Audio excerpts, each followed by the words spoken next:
प्रधानमंत्री नरेंद्र मोदी ने आज वर्चुअल माध्यम से 18वें आसियान भारत शिखर सम्मेलन को संबोधित किया।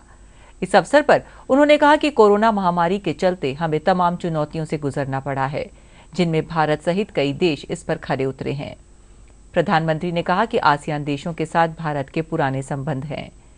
आसियान भारत के 2022 में 30 साल पूरे हो रहे हैं। साथ ही भारत आजादी के 75 वर्ष भी मना रहा है। ऐसे में भारत और आसियान के संबंध नए आयामों को छुएंगे।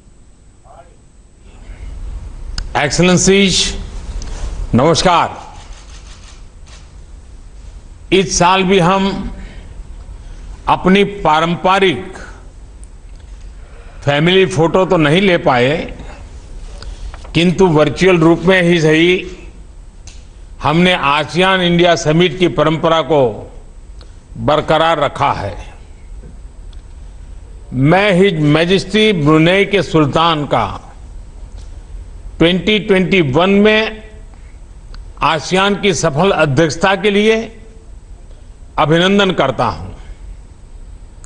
योर मैजेस्टी, एक्सेलेंसीज, कोविड-19 महामारी के कारण हम सभी को अनेक चुनौतियों से जूझना पड़ा, लेकिन यह चुनौतीपूर्ण समय भारत आसियान मित्रता की कसौटी भी रहा।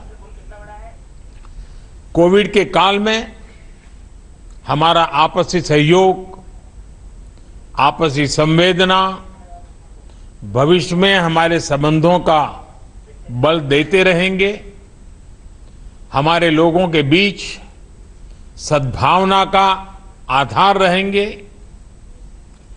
इतिहास गवाह है कि भारत और आसियान के बीच हजारों साल से जीवंत संबंध रहे हैं। इनकी झलक हमारे साझा मूल्य, परंपराएं, भाषाएं, ग्रंथ, वास्तुकला, संस्कृति, खान-पान हर जगह पे दिखते हैं। और इसलिए आसियान की यूनिटी और सेंट्रलिटी भारत के लिए सदैव एक महत्वपूर्ण प्राथमिकता रही है। आसियान की यह विशेष भूमिका भारत की एक्ट ईस्ट पॉलिसी, जो हमारी security and growth for all in the region यानी सागर नीति में निहित है। भारत के इंडो पैसिफिक ओशन इनिशिएटिव और आसियान के outlook for the Indo Pacific क्षेत्र में हमारे साझा विजन और आपसी सहयोग का ढांचा है। योर मैजेस्टी, एक्सेलेंसी, वर्ष 2022 में हमारी पार्टनरशिप के 30 वर्ष पूरे होंगे। भारत भी अपनी आजादी के 75 वर्ष पूरे करेगा।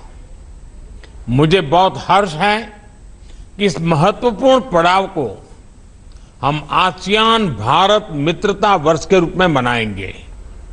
भारत आगामी अध्यक्ष कंबोडिया और हमारे कंट्री को कोऑर्डिनेटर सिंगापुर के साथ मिलकर आपसी संबंधों को और गहन बनाने के लिए प्रतिबद्ध है।